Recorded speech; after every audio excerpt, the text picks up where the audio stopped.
सबैभन्दा फरक अनि पृथक कथा, भित्रको कथा, अन्तर्मनको कथा, फरक कथा, नेपाली उत्कृष्ट कथा, उपन्यास, गद्य साहित्यिकको श्रव्य प्रस्तुति, संवेगात्मक शैली, कार्यक्रम फरक कथा।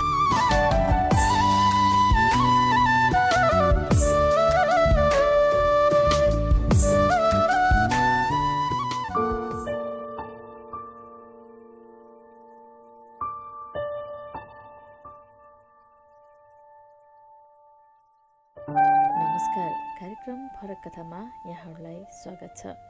फरक कथामा हामीले मदन पुरस्कार विजेता झमक घिमिरेद्वारा लिखित जीवन काँडाकी फूल अघिल्लो श्रृङ्खलामा वाचन गरिसकेका थियौँ भने अब बाँकी अंश सुन्न सक्नुहुनेछ।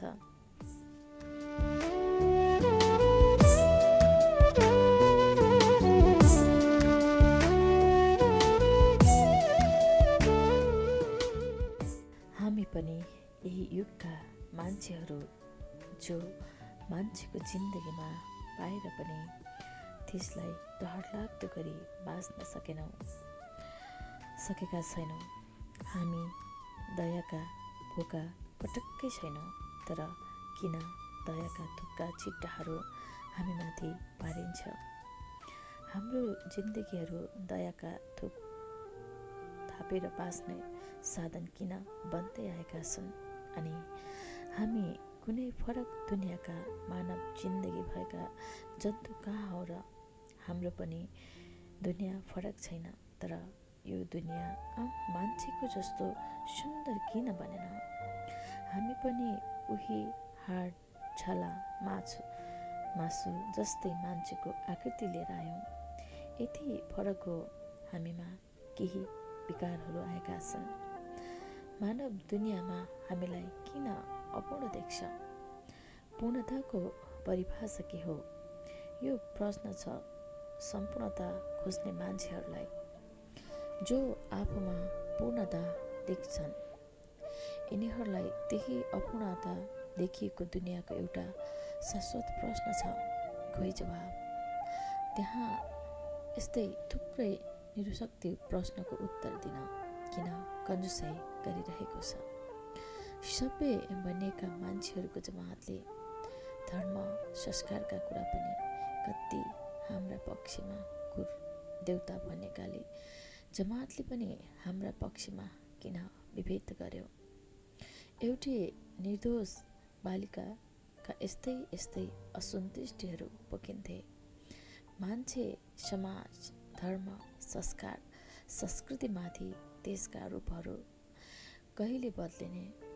जे होस्, ममा यति नै भए पनि चेतना पलाइसकेको थियो, तर बाल अबुद्धपन भने हटेको थिएन। त्यसो त जीवन चक्रले पनि फन्का लगाएको थियो र अहिले वर्तमान टक्क अडिएर म तिनै विगतका स्मृतिका पानाहरूलाई नियालेर हेरिरहेको छु। सोच्दैछु कति विकराल थिए मेरा ती दिनहरू।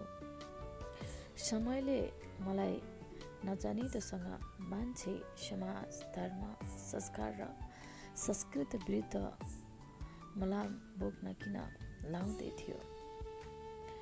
म जन्मेर हुर्किएको समाजका मान्छेहरूको दिमाग कुसंस्कारका धमिराले भित्रै खाइसकेको थियो अनि मान्छेको दिमागले के सकारात्मक दृष्टिकोण राख्थ्यो? समाज त्यस्ता थुप्रै विकृतिहरूले घेरिएको हुन्छ जसलाई फाल्न समाजमा मिलेर बस्ने मान्छेहरूले सक्दैनन्। बरु ऊ त्यही विकृतिको शिकार बन्छ। आखिर बाबा आमाको सोचाइ पनि कुनै फरक वस्तुले बनेको थिएन। उनीहरू पनि समाजको झौकेर नागेर के माथि उठ्न सक्थे र? सकेनन् र उनीहरूको मस्तिष्क पनि त्यही विकृति र विसङ्गतिको भाइरसले ग्रस्त थियो। म त्यही समाजमा जन्मेकी मान्छे जो यसबाट अछुतो हुन सकेन। समय आफ्नै गतिमा अगाडि बढिरह्यो। ममा पनि विभिन्न इच्छा आकाङ्क्षाका फलहरू अङ्कुराउन थालेका थिए, किनभने ममा कुनै अर्को खालको मानव हृदय थिएन। अरू मान्छेको जस्तै मानव मन थियो, त्यही भित्र एउटा कोमल चञ्चलपन थियो। त्यसमाथि जिज्ञासु चकचके बाल हृदय थियो। तर यो सबै हुनु मेरो लागि त्यति आम बालिकाको जस्तो सहज हुन सकेन। जे होस्, मैले जीवनका नयाँ रङ देख्न थालेकी थिएँ। म अक्षरहरूसँगै आशाका किरणहरू देख्दै थिएँ। अब अक्षर जसरी भए पनि चिन्नु नै एउटै मात्र ध्येय बन्यो। त्यो बेला म बहिनीले लेखेर फालेका कापीका पाना बटुलेर त्यहाँ भएका अक्षरको दिनभरि अभ्यास गर्थे। माटोमा सिन्काले कोरेर त्यसको उच्चारण पनि गर्थे। मनमा नै दोहोऱ्याउँथे। समयले पनि अनौठो खालको परीक्षा लिएको थियो मसँग। मैले सपनामा पनि आफू पढिरहेको लेखिरहेको कुरो मात्र देख्न थालेँ। बाबाले जति बहिनीलाई सिकाउँथे त्यति मैले पनि आफ्नै मेहनतले जानिसकेकी थिएँ। अब मैले शब्द बनाउने अभ्यास गर्न थालेँ। ती अक्षरलाई जोडेर शब्द बनाउनु आफैमा सहज कुरो थिएन। म सबै अक्षरहरू भुइँमा लेख्थेँ र बीचबाट फरक अक्षर निकालेर जोड्थेँ। जस्तै कलम, कल, फल, जल आदि आदि। मेरो जिन्दगीका पानाहरूमा पोखिएको उज्यालो रङ थियो, जसलाई अहिले पनि हेर्दा रमाइलो अनुभूति हुन्छ। सायद यही होला आँसुको अनुभूति नभएको, हाँसोको आनन्दभूति पाउन सकिँदैन भनेको। मैले पनि आँसुभित्र हाँसो र अँध्यारोभित्र उज्यालोको अनुभूति सहज रूपमा गरेँ। आखिर जिन्दगी अनुभूतिभित्र पनि पोखिँदो रहेछ, छरपष्ट रूपमा झरिँदो पनि रहेछ। अब त मेरा खुट्टाका मसिना औँलाहरू पहिला जस्तै पटक्कै काम्दैनथे। ती अक्षर लेख्ने अभ्यस्त भइसकेका थिए। अभ्यस्त नहुनु पनि कसरी? समयका रङसँगै मान्छेले आफूलाई ढाल्नुपर्छ, बाँच्न अभ्यस्त हुनुपर्छ। मेरा मसिना खुट्टाका औँला पनि मसँगै चल्ने अभ्यस्त भइसकेका थिए। म हातका औँलाले कलम समाते झैँ खुट्टाका औँलाले सिन्का समातेर भुइँमा अक्षर लेख्थे। अहिले पनि कलम समात्दा त्यसरी नै समातेर लेख्छु। अधिकांश मान्छेलाई भ्रम के छ भने म खुट्टाका दुईवटा औँलाको खापमा हालेर लेख्छु। उनीहरूले देख्दा पनि त्यस्तै देख्छन्, तर म कलम समात्दा तीनवटा औँलाको प्रयोग गर्ने गर्छु, जसरी हातमा प्रयोग हुन्छन्। साँच्चै भन्ने हो भने जिन्दगी एउटा प्रयोग नै पनि त रहेछ। बाँच्नुसँगै खालखालका प्रयोगहरू पनि गर्दा जाँदो रहेछ मान्छेले। म पनि त्यही मान्छे न थिएँ। यसबाट के अछुतो हुन सक्थे र? ती सामान्यभन्दा सामान्य प्रयोगले पनि मान्छेलाई नयाँ ढङ्गले सोच्न र केही सहज ढङ्गले बाँच्न मद्दत पुर्याउँदो रहेछ। मैले हातका औँलाहरूले केही नसमातेपछि खुट्टाका औँलाको प्रयोग नगरेको भए अहिले यो शरीर जिउँदो लास जरा हुने थियो। त्यतिखेर म कुनै अँध्यारो कुनामा काल पर्खिरहेकी हुन्थेँ। धन्न म जिउँदो लास हुनबाट जोगिएकी छु। तर यसमा न समाजको साथ थियो न त परिवारको। मलाई मेरै स्वविवेकको र आत्माको थियो। हो, चेतनाको बत्तीको उज्यालो अलि देख्दैछु। म त्यही उज्यालोतिर बिस्तारै तानिँदै रहेछु। अहिले सम्झिरहेकी छु, मैले त्यो पलको हर्ष कसैसँग बाँड्न सकिनँ। तर मैले पहिला अक्षर भुइँमै भए पनि लेख्न जानेकी थिएँ। मनमा नै भए पनि उच्चारण गर्न जानेकी थिएँ। म यति खुसी भएकी थिएँ, मैले पटक धुलो उडाएर लेखेकी थिएँ किनभने मैले त्यही अक्षर चिन्नका लागि पटक पटक सिन्का भाँचेँ। धुलामा औँला पछारेर कलिला छाला उप्काएर, त्यति मात्र होइन, बिहानको शीत बटुकामा थापेर त्यसकामा औँला चोपलेर ढुङ्गा रगटेर अक्षर लेख्दा रगत छरछरी बगाएकी थिएँ। साँच्चै त्यो सबै घटनाका पछाडि कुनै खास कारण थियो भने अक्षर लेख्न जान्नु वा चिन्नु थियो। त्यो अहिले पुरा भएको थियो। पुरा हुँदा म आफैले माटो आकाशतिर हानेर धुलो धुलो बनेकी थिएँ।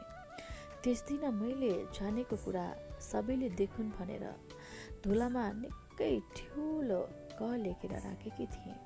तर मेरो अक्षर हेर्न त परै जाओस्, उल्टै त्यसमाथि टेकिदिएर नामेट बनाइदिए। अर्थात् मेरो पहिलो अक्षर क कसैले नदेखि मेटिएर गयो। आखिर जिन्दगी नै नामेट जस्तै भएको मान्छेलाई एकपछि अर्को चोट सहन त बानी नै परिसकेको हुँदो रहेछ। म पनि त्यही बानी परिसकेको मान्छेभित्रकै मान्छे थिएँ। मेरो खुसीमा खुसी हुने मान्छे कोही थिएन, दुःखमा पनि दुःखी हुने कोही थिएनन्। त्यस दिन मैले खुसीले लेखेका अक्षर जुत्ताले कुल्चिदिँदा मन नराम्रोसँग चिरियो। त्यसको अनुभूति अरूसँग प्रकट गर्दा चिच्याएर गरे, किनभने मलाई त्यो कुरो अति असह्य भयो। सायद कुल्चिनेहरूप्रति आक्रोश त्यस रूपमा अभिव्यक्त भएको थियो। त्यो चिच्याहाटलाई मान्छेहरूले आक्रोशको रूपमा बुझेनन्। यो केटी डरले या भोकले चिच्याई भने।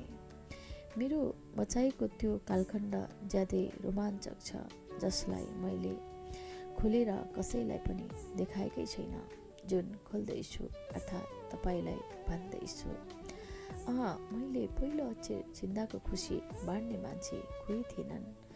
त्यो खुसी मैले त्यही निर्जब धरतीसँग माटो उठाएर बाँडेकी थिएँ र आफू दुलै दुलै भएर रमाएकी थिएँ। अरूलाई जस्तो हातले सफा कपीमा कलमले लेख्न जति सजिलो मलाई भुइँमा सिन्काले अक्षर बनाई बनाई लेख्न कहाँ सजिलो थियो र।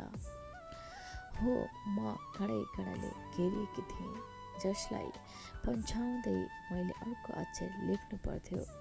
त्यो पनि खुल्ला धरतीमै लेखेँ। दोस्रो अक्षर त्यो लेख्दा पनि म अत्यन्तै फुरुङ्ग भएँ। त्यसपटक भने हर्षका आँसु पनि बगाएँ, तर अरूले देख्लान् भनेर हत्त नपत्त पुछेँ। तेस्रो अक्षर पनि त्यही भुइँमा लेखे। शरीर पनि सन्तुलनमा नरहने भएकोले मलाई अक्षर लेख्न साह्रै गाह्रो थियो। औँला काप्थे। मैले पहिलो पटक मरितरी अक्षर लेखेँ। सबै अक्षर लेख्न धेरै समय लाग्यो।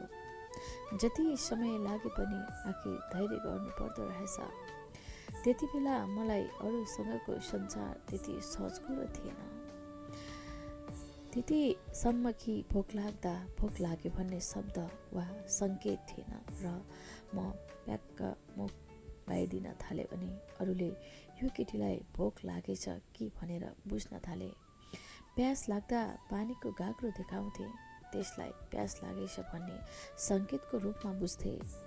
दिशा पिसाब लाग्दा उद्दाङ्कतिर देखाउँथे अनि कुनै कुरा हो होइन भन्दा हो भनेर सहमति जनाउँथे, भने होइन भनेर विमति जनाउँदा खुट्टा हल्लाउँथे।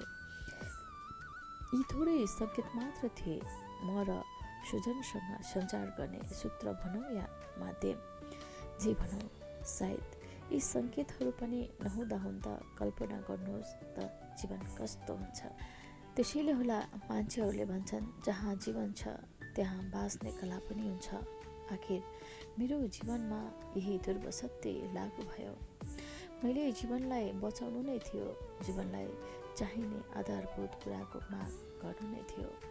किनभने मैले पनि आमाको गर्भबाट भुइँमा खस्दा आफूसँगै अरूको जस्तै खाने मुख र पेट लिएर खसेकी थिएँ। अर्थात् भोक, प्यास, मलमूत्र सबै थोक लिएर धरतीमा खसेकी थिएँ। त्यो भोक प्यास मेट्ने र मेटिएपछि बेला बेला शरीरले उत्सर्जन गर्ने तरिका त मैले जान्नै पर्यो र जाने। यी सीमित सङ्केतले मलाई जीवन जसोतसो चलाउने काममा ठुलो मद्दत गर्यो। मलाई सधैँ रोगेर घरका मान्छेहरू बस्न भ्याउँदैनथे। भएको बेला त उनीहरूले मलमूत्र त्याग गराउँथे। कोही नभएको बेला म पाइजामा तानेर खुट्टाले भए पनि फुकालेर गर्थे। घरभन्दा 2-4 पर पुगेर गर्थे। त्यस बेला पाइखाना थिएन। हाम्रो घरमा मात्र होइन, गाउँका प्राय घरमा पाइखाना थिएन। ठुला मान्छेहरू खोल्चा खोल्ची पखेरो रुखपातले छेलेर गर्थे। हामी केटाकेटी भने बारीको भित्तो या डिल खोजेर बस्थ्यौँ। त्यो बिष्ठा लागेको मेरो अङ्ग घरका ठुला मान्छेहरू भएको बेला सफा गरिदिन्थे। नभएको बेला म आफैले झारपात चुडेर त्यो बेसरी पुछेर सफा गर्थे। अर्थात् मैले आँखा पुस्न पनि आफैले जाने, तर मलाई घरका ठुला मान्छेले आफूले पुस्न कहिले दिँदैनथे। जम्मै लुगामा लाउँछ भन्थे र फेरि सफा गरिदिन्थे। म मनमा नै तर्कना गर्थेँ, तिमीहरू भएको बेला न हो, अरू बेला मैले आफैले पुछिहाल्नुपर्छ। म अहिले 8-9 वर्षको सेरोफेरोभित्र घुमिरहेको छु र तपाईँलाई ती कुरा भनिरहेछु जुन तपाईँलाई जान्ने उत्सुकता हुन सक्छ। साँच्चै जीवनमा विशेष खुसीका पलहरू बिरलै आउँछन्। त्यस्तै मेरो जीवनमा पनि विशेष सुखद पल धेरै छैनन्। म आफूले अक्षर जान्दा चिन्दाको खुसीको बारेमा भन्दै थिएँ र बताउँदै थिएँ। मैले पहिलो अक्षर लेख्न जान्दाको हर्ष त भनिसकेँ। मैले त्यस बेला कसैको स्याबासी र न्यानो ढाडस पाइनँ, बरु खुसीको माटो उडाउँदा आमाको मजाले गाली भने धेरै पटक खाएकी छु। उनले भनेको नमान्दा गोदाई पनि खाएँ, तर त्यो मेरो खुसीको क्षणलाई न उनको गालीले टार्न सक्थ्यो न त गोदाईले छेक्न सक्थ्यो। त्यो उत्सव माटो छरेर मजाले मनाएर मैले त्यही खुसीको उत्सव हर्षाश्रु बगाएर मनाएँ। ओफ, म पनि जिन्दगीको कस्तो मोडमा रहेछु जहाँ न खुसीमा कोही खुसी हुने मान्छे हुँदो रहेछ, न त दुःखमा माया गरेर सुमसुमाइदिने नै। मलाई पनि लाग्थ्यो आफ्नो त्यो सफलतामा कोही सामेल भएर मसँगै रमाइदियोस् र माया गरेर कपाल सुमसुमाइदियोस्। अनि म दुःखी हुँदा न्यानो हातले ढाडस लिएर कलिला कुमा मायाले थम्थमाउँदै भनोस्, हत्तेरिका लाटी, जिन्दगीप्रति यति दुःखी हुने हो र? तर मलाई कसले भन्थ्यो र? किनभने म सबैबाट तिरस्कृत केटी न थिएँ।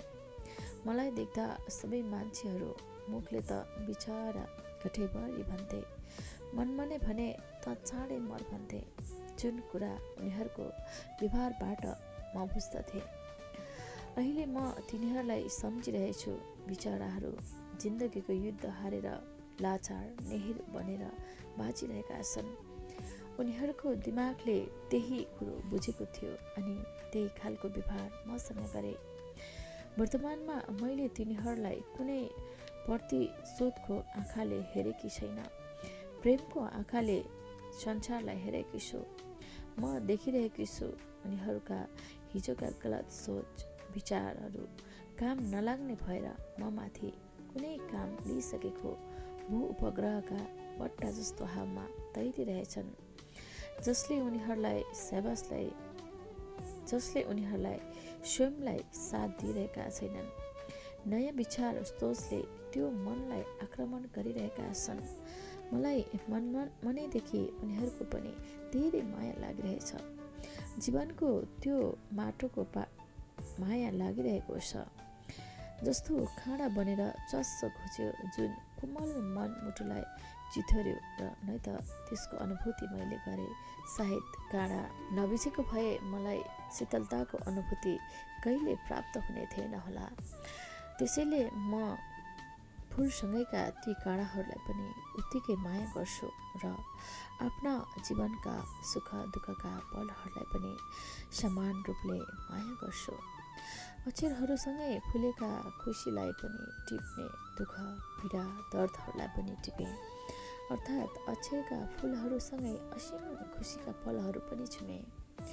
मेरो पहिलो शब्दै कलम बनेछ, किनभने मलाई कलमको ठुलो आवश्यकता थियो जुन मैले पाएकी थिइनँ। त्यो कुरो प्राप्त गर्ने एउटा लक्ष्य जस्तै बनेको थियो। पहिलो शब्द बनाउन जानेकोमा म निकै हर्षित थिएँ। यसपटक भने मैले धुलो उडाएर हर्ष मनाइनँ, तर खित्का छोडेर मनाएँ। म त्यसरी हाँस्दा पनि यो केटीले हाँस्ने कारण कुन थियो भन्ने पत्तो लाउन चाहेनन्। मैले एकपछि अर्को गर्दै निकैवटा शब्दहरू बनाउँदै गएँ।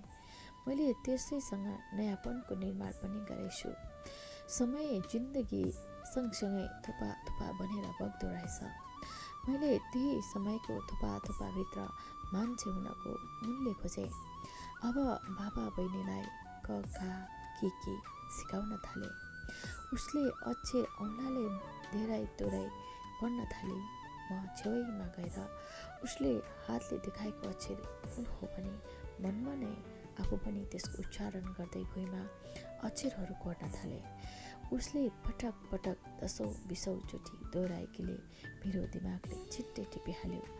लेख्दा पनि उसले धेरै पटक लेख्नु परेकाले कापीका पानाहरू धेरै सकिए। मलाई भने मौका साह्रो मजाले परेको थियो।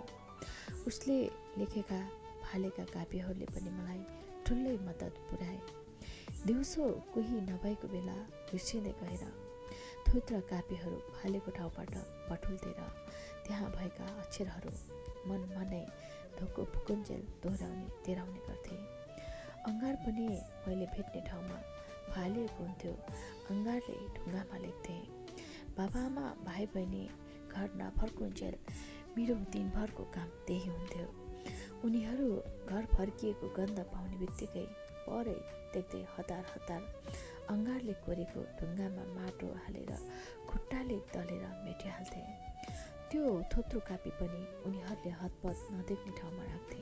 बस आफू उनीहरूले छोडेकै अवस्थामा जस्तै स्वाभाविक रूपमा बस्थे।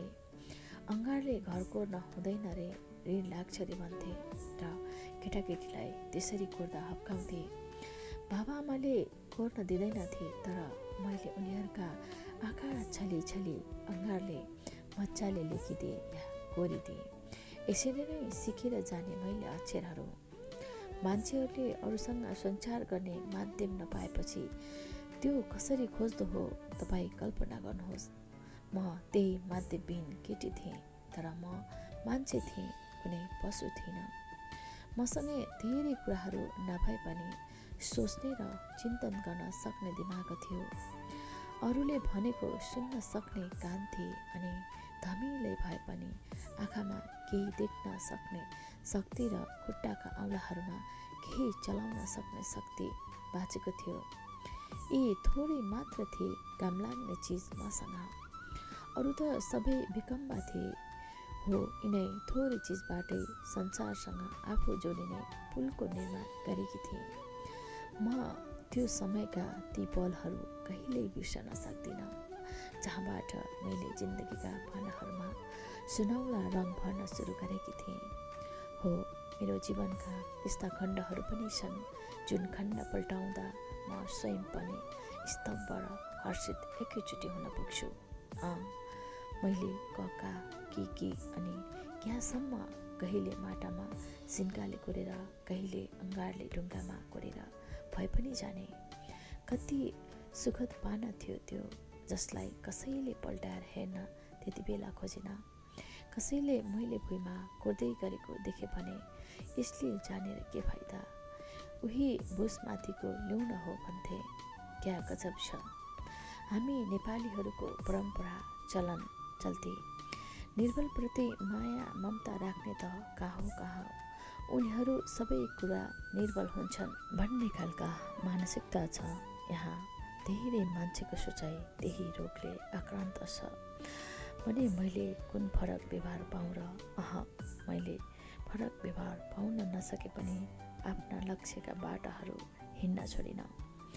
ती बाटाहरू सजिला थिएनन्।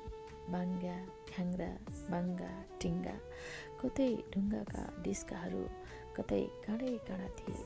यी सबलाई कुल्चिएर हिँड्न कहाँ सजिलो थियो र यी बाटाहरू डोजरले र गुल्लीहरूले खनेका थिएनन्, जुन भौतिक रूपमा ग्राभेल ओछ्याई पिच गरेर सहज बनाउन सकिन्छ। जहाँ मैले एक पाइला पनि कहिल्यै टेकेकी छैन। यो कहिल्यै नटेकेको माटोमा कुरा गरेकी होइन मैले। त्यो मैले पटक पटक टेकेको हिँडेको जिन्दगीको बाटो हो, जुन बाटोमा मलाई पटक पटक चोट लाग्यो, ठेस लाग्यो, काँडा बिछ्यो, घाउ भएर पनि यो बाटो अति प्रिय लाग्छ र म अहिले पनि त्यही बाटो हिँडिरहेकी छु। अझै सरल र सहज कहाँ बनेको छ र? अक्षरहरू जान्नु नै यसलाई अलिकति भए पनि सहज बनाउनु नै थियो। यो अक्षरले दिएको हर्ष थियो, जसले हृदयभरि आनन्दको अनुभूति दिएको थियो। अब म यस खण्डका आकार इकार लागेका शब्दहरूको निर्माण गर्न मैले कसरी सिकेँ भन्ने बारेमा सम्झना भएसम्मका कुराहरू र त्यस परिवेशका बारेमा बताउने कोसिस गर्नेछु। सुन्न सक्ने क्षमता मेरो कानमा थियो, सुन्न सक्ने क्षमता नाकमा थियो अनि प्रत्येक कुराको शब्द लिन सक्ने शक्ति जिब्रोसँग थियो।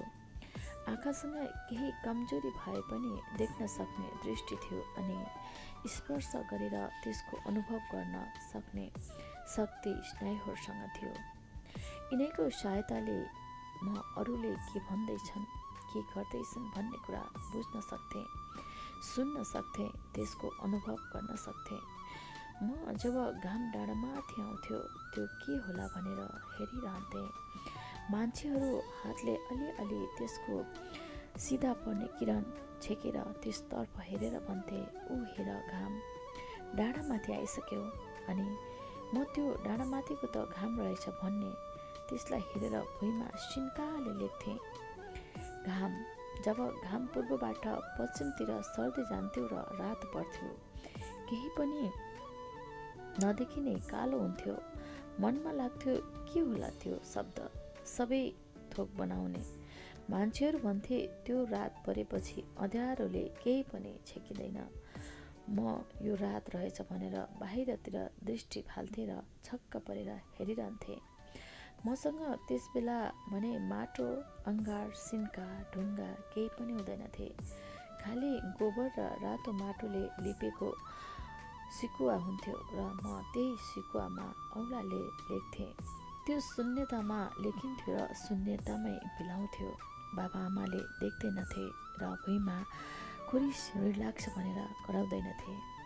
आमाले भात तरकारी दाल के दिन्थिन्। म बिस्तारै दुई खुट्टाले मुछेर टाउकोतिर भुइँतिर निहुराएर देब्रे खुट्टाले भातका सिता टिपेर दाहिने खुट्टाले पाइतालामा राखेर त्यसलाई केही माथि उठाएर मुखमा हाल्थेँ। यसरी खाँदा पनि म के को स्वाद कस्तो छ भन्ने विचार गरी खान्थेँ र भातको थालमै लेख्थेँ, भात दाल तरकारी र अचार। आमा कराउँथिन्, यो केटी कति खेलिरहेछ, भात खपाखपी नखाएर। कहिल्यै अक्षर नपढेकी मेरी आमालाई के थाहा, छोरीले अक्षरबाट शब्द बनाउँदैछ भन्ने थाहा पाउन सकिनन्। यही उनले थाहा नपाउन् अनि मेरो लागि भातको थाल पनि शब्द लेख्ने एउटा गतिलो अभ्यास पुस्तिका बन्न पुग्यो। आँगनको डिलमा पहेँला, नीला, सेता, राता विभिन्न बोट बिरुवाका फुलहरू लटरम्म फुल्थे। म तिनलाई देख एकदमै रमाउँथे, तर तिनका रङ छुट्याउन सक्दिनथे। मान्छेहरू भन्थे, यो टाकीको रूपमा कति राम्रो सेतै फुल रहेछ। बल्ल म यो रङ सेतो रहेछ भन्ने चाल पाउँथे। यो फुल निलो रातो रहेछ भन्थे। म बल्ल ती रङहरूलाई मजाले निहाल्थे, तिनका बारेमा जान्दथे र शब्द बनाउँथे। पहिले निलो, सेतो, रातो, हरियो, बैजनी आकाश पनि निलो देखेँ मैले। मान्छेहरू कोही कालो वर्णको मान्छे देखेमा भन्ने गर्छन्, त्यो मान्छे त अङ्गार जस्तै कालो रहेछ। मैले ढुङ्गाका अक्षर लेख्ने अङ्गारको रङ रातको अँध्यारो रङ जस्तै थियो। फरक यति थियो, अङ्गारलाई म छुन खेलाउन सक्थेँ। अङ्गारले लेख्दा कैयौँ पटक खुट्टामा लागेर कालै भएर आमाले धेरै पटक स्वाट लगाएकी थिइन्। तर रात आफ्नै सामु नजिकै देखे पनि त्यसलाई मैले खेलाउन र छुन कहिल्यै सकिनँ। एक दिन आमालाई माथिल्लो घरकी केटीले बोलाएर काकी बस, मैले काकी शब्द पनि लेखेँ। आमा बजार गएको बेला पापा ल्याइदिन्छु भन्थिन्। बहिनीको मुखबाट आउनु जानु दिनु लिनु जस्ता शब्द निस्कन्थे। क्रमशः मैले ती शब्दहरूलाई पनि सिकेँ। म मान्छेका प्रत्येक बोली चालीलाई सुनेर आफूले जानेका अक्षरहरूले शब्द बनाउन खोज्थेँ। उनीहरू बोल्दै जान्थे, म प्रत्येक दिन एउटा दुईवटा नयाँ शब्द बनाउँथे। यस्ता शब्दहरू मैले 100 भन्दा बढी बनाइसकेकी थिएँ। मलाई जब आमाले नुहाइदिन्थिन् तब म पानीको अनुभव गर्थेँ। मलाई प्यास लाग्दा बहिनीले पानी पिराइदिँदा तिर्खा मेटिएर आनन्दको महसुस गर्थेँ। उसले चिया पिदिँदा म गुलियो स्वादको अनुभव गर्थेँ। मैले अझै तरल पदार्थ पिउन जानेकी थिइनँ। हिउँद लागेपछि बलेसीमा तुषारो झरेर शीताम्बे हुन्थ्यो। त्यसलाई छुँदा चिसो हुन्थ्यो। मैले पनि त्यसलाई छोएर चिसाको अनुभव गरेँ। जब वर्षायाममा लागेपछि चिसो हराउँदै जान्थ्यो, हातखुट्टा टिड्याउँदैनथ्यो र जिउ लगलग घाम्दैनथ्यो, त्यति बेला म न्यानोपनको आभास पाउँथेँ अनि मान्छेहरू भन्ने गर्थे, कति ताती घाम लागेको, उफ कस्तो गर्मी। अनि म मनमा नै विचार गर्थेँ, यो पो रहेछ तातो भनेको। अनि भुइँमा लेख्थे तातो। आमाले चुलोमा आगो बालेको बेला आत्थे शब्द पनि लेख्न जाने, तर आत्था भनेको के हो जानिन। मलाई बलेको आगो राम्रो लाग्थ्यो। यसलाई समात्न पाए कस्तो हुँदो हो भन्ने लाग्थ्यो। आमाका आँखा छलेर मैले त्यो पनि समातेँ। आगोले खुट्टाका औँलालाई साह्रो पोल्यो। बल्ल चाल पाएँ, आत्था भनेको पोल्नु रहेछ। मलाई चिया पिदिँदा गुलियोको स्वाद थाहा भयो। फुलको सुगन्ध आउँदा फुलको सुगन्ध, केही चिल्लो चिल्लो पदार्थ छुँदा त्यसको अनुभव गर्थेँ भने कुनै ठोस सारो पदार्थ छुँदा त्यसको अनुभव गर्थेँ। यसरी मैले स्पर्श गरेर त्यसको चिल्लो चिप्लो खस्रो सारो गिलो नरमपन थाहा पाएँ। देख्ने शक्तिका माध्यमले जुनसुकै वस्तुको आकार त्यसको स्वरूप रङको बारेमा जान्न, सुन्ने शक्तिको माध्यमले आवाज सुने। अब बहिनीले किताबका छोटा छोटा बालकथाहरूका वाक्यहरू दोहोऱ्याएर तेह्राइ पढ्न थाली। उसले नजानेका आधा अक्षरले बनेका शब्दहरूको उच्चारण गर्न बाबाले सहयोग गर्न थालेका थिए। म भने अलि पढे बसेर बहिनीले पढेका बालकथा कविता निबन्ध आदि सुनिरहन्थे र उसले कसरी शब्दको उच्चारण गर्छ मनमा नै विचार गरिरहन्थे। आफूलाई अक्षर शब्द वाक्य सिक्नु थियो, त्यसको ध्यान मात्र थियो। ऊ किताबका वाक्यहरू पढ्दै जान्थे, म भुइँमा ती वाक्यहरूलाई लेख्दै जान्थे। म भात खान्छु, मलाई भोक लागेको छ जस्ता सामान्य शब्दबाट बनेका वाक्यहरू भुइँमा अभ्यास गरेर जानिसकेकी थिएँ। कहिलेकाहीँ बहिनीका छेउमा गएर उसले पल्टाइरहेका किताबका पानाहरू यसो हेर्थे। त्यहाँ भएका अक्षर शब्द वाक्य पढ्न र लेख्न पनि जान्दथे। मलाई उसलाई जस्तो कापी कलम किताब कसैले दियोस् र। मेरो लागि त कापी कलम किताब भन्नु नै खुल्ला धरती, त्यहाँ भएका ढुङ्गा माटा सिन्का र स्वयं आफ्नै मसिना खुट्टाका औँला थिए। मैले अक्षर शब्द वाक्य जानेकीमा कसैलाई हर्ष लागेन।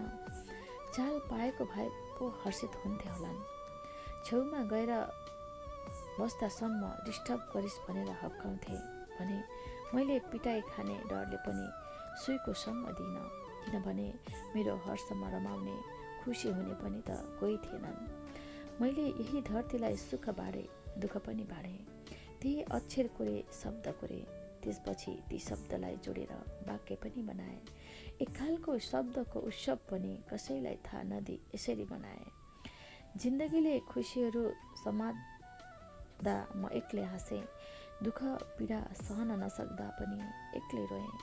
कहिले दुःखमा रहँदा आँसु झारे, कहिले सुखमा रहँदा पनि आँसु झारे। त्यसबेला मैले शब्दबाट वाक्य बनाउन जान्दा आँसु अविरल बगिरहे हतपत थामेनन्। म त्यसलाई शब्दको उत्सव भन्नु कि आँसुको उत्सव।